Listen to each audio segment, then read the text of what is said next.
Hello, darkness, my old friend. I've come to talk with you again. Because a vision softly. 한 주간의 깊은 호흡으로 이슈를 꿰뚫는 코너 변상욱의 눈 시간입니다. YTN TV 뉴스가 있는 저녁과 YTN 라디오 뉴스 정면 승부의 앵커 품앗이 프로그램 변상욱의 코너 나왔습니다. 어서 오십시오. 네, 안녕하십니까. 변상욱입니다. 예. 지난주에 우리가 이 재난방송 예. 우리나라가 많이 뒤처진다. 다른 선진국에 비해 이런 말씀을 드렸는데 일주일 동안 비가 그치질 않았네요. 계속해서 비가 내리고 있습니다. 예. 걱정이 태산 같은데. 뭐 그러는 동안에 재난이 아니고 정치적 재난으로 확 이제 넘어와서 정치권이어서 또 시끄럽고 다 그런 것 같더라고요. 오늘 이따가 본격적으로 할 이야기는 바로 그 이유입니다. 예. 왜 재난에서 갑자기 정쟁으로 바뀌었을까 이런 의문인데 예. 그 전에 일단 다른 것부터 한번 살펴봅시다. 전국적으로 피해가 지금 큰 상이고 안타까운 뉴스들도 많이 보도됐습니다. 예. 산사태나 급류 때문에 소중한 생명을 잃는 국민들도 많이 있었죠. 근데 총리가 현장에 방문해서 직접 챙기고 있습니다. 지금 여러 곳 다니고 있고 또 재난지역 선포 등도 적극 논의하고 있는데 일각에서는 정치인들이 이렇게 현장에 가는 것이 과연 도움이 되느냐 뭐 이런 얘기도 있고요. 또 안 가면은 지금 이런 상황인데 정치인이 한 명도 안 온다 또 이렇게 비난다고 이런 건 어떻게 대처해야 될지 잘 모르겠어요. 일단 가면 수행 인원을 줄여야 됩니다. 오실 때 한 저쪽에서 10명 우르르 내려오면 그 10명에 한 2명씩 붙으면 지자체에서는 한 3, 40명 동원해야 되거든요. 그러니까 인력이 엄청나게 소모됩니다. 가능한 한 간편한 차림으로 몇 명만 데리고 오시든지 수행비서 한둘만 데리고 오시고 그다음에 지자체 공무원들도 도지사, 시장, 군수 다 나가고 줄줄 따라다니면 안 됩니다. 지역의 지자체장, 기초자치단체장이 나서고 거기에 담당관만 2-3명 딱 붙고 나머지는 자기 일을 해야지. 아마 보셨을 겁니다. 그죠? 누런 잠바 입고서 총리가 서 있으면 그 뒤로 쭉 했는데 화면에 비친 것만 그렇지 안 비친 거 사람까지 치면은 뭐 몇십 명이 후루룩 몰려가니까 민폐요. 의전 아닙니까? 그러니까요. 의전을 하면은 잘라버리겠다고 확 야단을 치든지 뭐라고 하고 가야죠. 좀 안타까운 게 어떨 때 보면 소방관들을 이렇게 줄 서서 브리핑 시키더라고요. 그렇죠. 예. 소방관들이 어떨 때는 저 손님들 오시는데 비는 오고 있는 거 아니에요. 그럴 때는 또 의자에 또 물기 땀이라고 동원되고 이러면 안 됩니다. 그래서 수행을 최소한으로 줄이고 미리 그걸 통보해서 절대 민폐되지 않도록 하라고 해야 됩니다. 최소한 해서 일단 현장을 가봐야 또 대책이 나올 테니까 말이죠. 그렇죠. 책상에 앉아있을 수는 없으니까. 묘한 것이 높은 사람이 일일이 가야 거기 있던 또 지방의 공무원들이나 또 담당 뭐 기관들도 깜짝 놀라가서 뭐래도 빨리빨리 지원하고 자원봉사도 동원하고 하지 윗사람들이 하나도 안 오면 또 그것도 안 하죠. 그러니까 적당히 가셔야죠. 그리고 우리 언론에 대해서는 이게 중계차를 예를 들어서 급파를 하고 거기에 뭐 카메라맨도 붙고 또 기자도 있어야 될 테고 그게 시간과 돈이 좀 많이 들어갑니까? 많이 들어가죠. 그리고 기자도 어차피 쉬어야 됩니다. 근데 이렇게 일주일 또는 뭐 2주 가까이 비가 오면은 기자 인력을 돌릴 수가 없습니다. 그래서 일단 가서 대기 상태로 있다가 근데 기자들보다는 언론사들에게 당부하고 싶은 거는 빨리 그래픽으로 넘어가야 됩니다. 예를 들면 오늘 서울의 비 소식을 전한다 그러면 어느 길이 끊어졌으니까 어디로 돌아가든가 이게 그래픽으로 쫙 나와야 됩니다.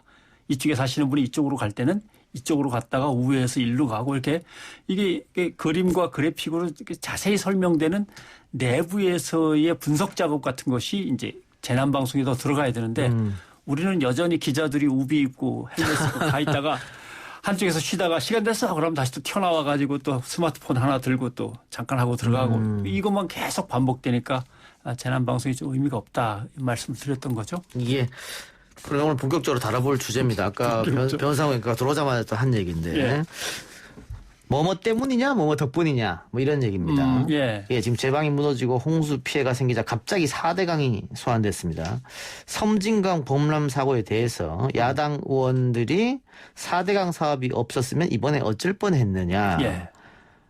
또 홍준표 의원도 MB 시절 지류 지천 정비를 하지 못하게 그렇게 막더니 이번 피해가 지류 지천에 집중됐다 이렇게 했는데 반대로 여에서는 정반대되는 얘기를 합니다. 박근혜 정권, 문재인 정권 2번에 걸쳐 감사를 했는데 4대강은 홍수 예방에 아무런 도움이 안 된다고 결과가 나왔다. 그리고 이번에 4대강이 효과가 있었다면 낙동강 뚝은 왜 무너졌느냐. 그렇죠. 낙동강 뚝은 결국은 4대강 때문에 무너졌다. 그래서 이걸 이제 서로 양쪽 의견이 이제 엇갈리면서 언론에서 이걸 다 보도하고 있는데 지금 국민들이 다 힘들어하는 이 상황에 이런 논쟁으로 빠지는 게 과연 맞느냐. 뭐 다 나라를 위하는 마음에서 그렇게 얘기들 하는 거겠죠. 그렇게 생각을 하는데 문제는 이제 언론이 받았을 때 국민들한테 어떻게 전달할 거냐. 근데 잘 보시면 정치인들이 한 발언을 받아서 이제 전달할 때는 어떻게 되냐면 되게 이렇게 하죠. 뭐뭐라는 말이 나온다. 4대강 보를 허물었기 때문이라는 말이 나온다. 이게 이제 흔히 말하는 김종인 위원장이라든가 이런 사람들이 한 말들이죠. 그다음에 뭐뭐라고 지적들 한다. 그러니까 정치인들은 수문이나 댐 전문가가 아니에요. 그렇죠. 예. 근데 기자들이 기사를 쓰려면 정치인들이 그냥 인상비평 내지는 자기의 정치적 입장에서 상대당을 공격하기 위해서 한 말을 전달하는 게 아니라 저 말이 맞는지 전문가한테 찾아가서 김종인 위원장이 보를 갖다 무너뜨리는 바람에 이번 사단이 벌어졌다고 합니다. 여기에서 어떻게 생각하십니까? 이렇게 물어서 그 사람의 코멘트를 써야 되는 거죠. 기자는 그렇죠. 그러니까 전문가가 이렇게 분석하고 있다. 전문가는 이렇기 때문에 발생했다고 말한다. 이런 기사를 써야 되는데 어느 정치인은 뭐뭐라는 이야기가 있다고들 얘기한다. 어떤 정치인은 뭐뭐라는 지적들이 많이 나온다고 이야기한다. 기사가 다 그렇게 돼 있죠. 예. 흔히 말하는 그 따옴표 저널리즘 아닙니까? 완전히 따옴표 저널리즘이죠. 얼마나 쉬워요. 그냥 가면은 준비한 거 막 쏟아내니까 그것도 기자들이 쓰기 좋게 간단하고 자극적인 말들로 준비해서 내주니까 그냥 갖다 쓰는 거고 그럼 전문가한테 전화는 언제 해서 언제 취재할 거예요. 근데 그 따옴표가 과연 면죄부가 되느냐. 나중에 이런 기사가 어떻게 나왔냐면 나는 전원을 썼을 뿐이다. 예. 정진석 의원이 그렇게 얘기하는데 그럼 내가 그 말 다시 하라 그럴 수는 없는 거 아니냐 이런 건데 예를 들면 정진석 의원 같은 경우 4대강 사업이 없었으면 어떨 뻔했냐라고 얘기를 했다고 치면 저 사람은 왜 저 말을 할 건가. 기자는 최소한 이것 정도는 생각해야죠. 왜냐하면 그 사람은 MB정부 때 정부 수석이었습니다. 그다음에 4대강 보를 무너뜨리면 절대 안 된다고 4대강 보 지키기 당특위 위원장 됐어요. 그러니까 그 입에서 나오는 말은 당연히 4대강은 잘된 사업이고 4대강 때 만들었던 보를 무너뜨리면 안 된다는 입장으로 나오는 거죠. 그걸 감안하고 기사에 그렇게 토를 달아야 되는 거죠. 그러니까 어떻게 보면 지금 미래통합당이 역습처럼 보이기도 해요. 왜냐하면 그동안 4대강 때문에 뭐 녹조라떼라는 비아냥도 들었고 생태계가 완전히 파괴됐다. 그래서 보를 철거해야 된다. 이런 여론이 상당히 많았던 건 사실이지 않습니까? 그렇게 하다가 이번에 이렇게 비가 많이 오고 하니까는 이때 우리가 반격을 해야겠다. 이렇게 생각할 수 있었을 것 같은데. 이제 예를 들면 댐 무너지는 데마다 아니면 보가 무너지는 데마다 4대강 사업이 관련이 있나 아니면 보를 철거했기 때문에 아닌가 열심히 찾아보겠죠. 또 그동안 태양광 사업 같은 경우는 여기에 국가 권력의 비리가 엄청나게 숨겨져 있을 거다. 정권 바뀐 다음에 한번 두고 보자. 이렇게 공격을 했기 때문에 태양광 때문에 산을 깎아내려갖고 산사태. 그다음에 보를 무너뜨렸기 때문에 4대강 때 세웠던 보를 그대로 뒀어야 되는데 그걸 왜 무너뜨려? 근데 이렇게 공격이 시작되는데 태양광 사업 예를 들면 김미애 의원이 그랬어요. 태양광 시설 설치된 12곳이 산사태가 났더라. 이 태양광 사업 한다고 나무를 다 깎아내서 그런 거 아니야. 근데 산림청이 긴급 점검에 들어간 태양광 그 산 비탈에 세워진 태양광 장소가 몇 개냐면 802개예요. 그러니까 802개 중에 12개에서 산사태가 났다. 이거는 결국은 산사태 때문이냐 아니면 비탈의 각도가 너무 가파른 곳들이 무너진 거냐. 이건 점검을 해봐야 되는 건데 그대로 따옴표로 받아 쓰다 보면은 태양광 때문에 산림을 파헤쳐서 산사태는 다 거기서 났대. 이렇게 되는 거죠. 그러면 이제 오보가 되는 거죠. 자, 이 4대강 이슈에 대한 우리 언론의 보도 행태는 지금도 그렇습니다. 과거에는 더 큰 문제를 좀 낳았습니다. 일단 이 국민의 세금이 굉장히 많이 들어간 4대강 사업입니다. 뭐 20조 얘기도 하고 40조 얘기도 하고 합니다만은. 근데 당시에 4대강을 찬양했다 할까요? 그런 기사들은 그냥 나갔고 반대로 비판했던 기사들은 데스크에서 다 소위 말해 잘려버렸어요. 이 보도되면 안 된다. 뭐 MBC도 그래서 여러 차례 문제가 됐었는데 그건 결국은 방송국이나 언론사의 간부들이 정부 눈치를 봤다. 권력의 눈치를 봤다. 이렇게 볼 수 있는 거겠죠. 당연히 정부 눈치를 봤고요. 또 하나는 그 당시에 돈이 엄청나게 풀려나가는데 그 돈이 다 토건회사, 건설회사로 갔거든요. 그러니까 그 4대강 치적을 찬양하는 정부 광고와 건설업계의 광고들을 다 이제 소화해내면서 거기에 뭐 지적하거나 비판하는 기사를 쓰기가 어려웠던 거죠. 또 하나의 문제는 그걸 어떻게 되냐면 정부는 4대강을 마구 밀고 가고 정부는 4대강 치적을 홍보하는데 언론이 거기에 편을 들고 하니까 현장에서는 어떤 일이 벌어졌냐 하면은 기억이 나실지 모르겠습니다만 4대강 건설에 참여한 기업들끼리 엄청나게 담합이 했어요. 예. 나중에 사법부의 재판에 의해서 수천억에 대한 어떤 과징금 벌금을 갖다 물도록 다 판결이 났죠. 그리고 나서 사회공헌기금으로 내놓겠다고 했는데 아직도 안 내놨어요. 예. 사실 제대로. 그런 것들도 다시 점검해서 기사가 쏟아져 나와야 되는 거죠. 근데 뭐.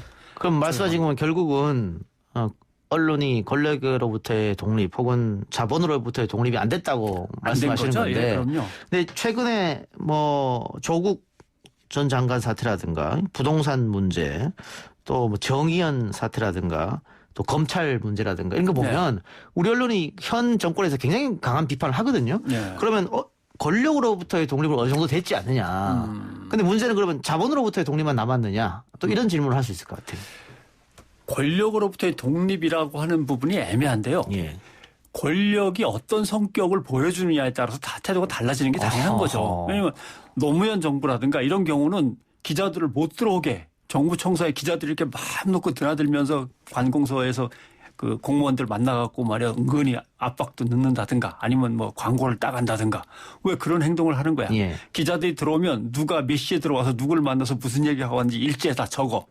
그러니까 이제 심지어는 진보 언론까지 나서서 언론에 뭐 대못질을 하는 정부라고 했던 거죠. 그러니까 기자실 폐쇄 뭐 그런 문제죠. 예. 정부 광고를 줄여. 그다음에 기자실 운영을 축소해. 브리핑룸으로 통일시켜. 뭐 이런 것들이 언론 개혁과 언론 기득권과 관련해서 입맛에 맞느냐 안 맞느냐에 따라서 정부를 대하는 언론의 태도가 완전히 다르죠. 예. 그건 뭐 본능이라고 해야 될지는 모르겠지만 그러나 언론이 항상 강조하는 게 취재의 자유, 정치적 중립과 독립성, 자율성을 얘기하는데 자기들이 그럴 때 써야지 자기들 이익에 쓰면 안 되죠. 근데 방송은 그렇다 쳐도 신문시장은 과거에 비해서 굉장히 축소됐지 않습니까? 그렇죠. 뭐 유가부스 발행만 봐도 참 형편없어요. 과거에 비하면. 옛날에는 국민 10명 중 6, 7명이 신문을 읽었다 그러면 지금 한 명도 읽지 않는다는 뭐 통계까지 나오고 있는 실정이니까. 그럼에도 불구하고 그 대기업들은 여기에다 광고를 주잖아요. 이거 뭐 보험이라고 흔히 얘기하는 광고죠. 예. 그러면은 언론사는 또 거기에 신경 쓸 수밖에 없고. 그렇죠. 그래서 그 선진국들은 이미 잡지 시장은 뭐 라이프도 문을 닫았고 잡지 시장은 망한다. 그러나 신문 시장은 그래도 상당히 오래 가지 않겠느냐 이 자본 때문에. 그러니까 언론 개혁을 맨 처음에 생각할 때 기사를 제대로 못 쓰는 기자들을 야단치면 되겠지라고 했는데 알고 보니까 그 위에서 데스크들이 기자들을 쥐고 흔들면서 제목을 바꾼다거나 기자에게 뭔가 한쪽으로 쏠린 지시를 자꾸 내린다거나 하는 문제가 있었는데 실제로 더 들여다보니까 결국은 돈이 좋은 언론 쪽으로 흐르든지 나쁜 언론 쪽으로 흐르다가 중단되든지 이래야만 언론 개혁이 이루어지는 건데 그게 잘 안 되는 거죠. 그런데 지금 자꾸 정부는 언론들이 때를 쓰면 정부 광고를 계속 언론들한테 주고 기업들은 언론이 와서 광고 좀 주시오 하면은 이미 언론의 그 영향력이나 광고 효과가 뚝 떨어져 있는 걸 알면서도 기성 언론들에게 우리 총수만 건드리지 마십시오. 우리 회장님만 너무 욕하지 마시고 좀 잘 봐주시오. 주로 이제 이런 거와 관련돼서 광고를 맡긴단 말이죠. 그런 것들부터가 없어서 돈줄 자체가 바뀌어야 됩니다. 자본주의 사회가 돈의 사회라면 그 돈이 선한 곳이나 효과가 있는 곳 정확하게 쓰일 수 있도록 그걸 조절을 해줘야 되는데 그걸 못하고 있다. 예. 시간 없어서 하나만 더 여쭙시죠. 그 앵커님 최근에 후배 권력이라는 말 들어보셨습니까? 후배 권력. 후배 권력이 아니라 선배와 후배 사이의 간극이 너무 커져가지고. 기자 사이 이야기입니다. 기자 사이에 후배와 선배 사이의 간극이 너무 커져가지고 그걸 서로 간에 좁히질 못하는 거죠. 그리고 또 하나의 문제는 만날 일이 없어요. 선후배끼리 막걸리 한잔 하면서 뉴스를 다 마감한 다음에 밤새 토론하고 다음날 또 허허하고 만날 수 있는 그런 기회가 없는 거죠. 그럼 요즘 칼퇴근해야 되니까. 컴퓨터 앞에 앉아있고 그러니까. 다 스마트폰 컴퓨터로 작업하고 선배는 저쪽 끝에서 뭐 후배는 이쪽에서 그리고 각자 출입처에서 다 송고한 다음에 거기서 퇴근하기도 하고 하니까 실제로는 위의 세대가 갖고 있던 어떤 민주주의에 대한 열정 같은 게 아래로 전달이 안 되고 아래 세대가 느끼고 있는 언론으로서의 한계라든가 압박감 같은 것들이 또는 새로운 어떤 그 시각들이 윗사람한테 전달이 안 되고 그러니까 후배들이 보기엔 정말 답답한 사람들이고 선배들이 보기엔 그 후배들의 그 냉철한 비판이나 지적질이 야, 이제 권력으로 보이고 이렇게 되는 거죠. 근데 그 기자 사이에 사실은 선후배 간에 좀 관계가 조금 셌다 공기가 이런 얘기도 있었고 이게 일본어이기 때문에 쓰지는 못하는데 과거에 경찰 이렇게 돌아다니는 기자들 있잖아요. 사시 마왈이라고 하는데 순찰이라고 하는 거죠. 그러면서 그 선배가 후배한테 뭐 자기의 경험도 가르칠 수가 있었는데 그럼 요즘 그런 게 없나 보죠. 사실상 뭐 거의 사라지고 있다고 보는 거죠. 그래서 결국 그것을 넘어서는 선배 기자들은 자기의 노후를 나름대로 또 개척해 나가는 거고 또 그런 한계를 넘어선 후배 기자들은 거기에서 이제 스타급 기자들이 나오는 거죠. 왜냐하면 선배와 후배가 단절된 그 간극을 자기의 노력으로 어떻게든 메워 나가는 사람이 결국 새로운 미디어 세계에서 이제 나름대로 살아남을 수 있는 그런 여건이 된 거죠. 그러면 이 선후배랑 간극은 글쎄요. 시간이 지나면 더 벌어질 수도 있겠는데요. 그럼요. 예. 쉽지 않아 보입니다.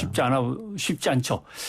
그래서 결국 뭐라고 해야 될지는 모르겠지만 한 언론사의 기사가 호흡이 긴 것과 호흡이 짧은 것들이 적당히 섞여야 되고 그것들을 데스크할 수 있는 간부들의 능력이 갖춰져 있어야 되는데 결국은 권력에게 빌붙어서 어용 노릇을 하다가 그다음엔 자본에 빌붙어서 돈만 쫓아다니다가 아무런 능력도 못 갖춘 채로 이런 날이 오고 만 거죠.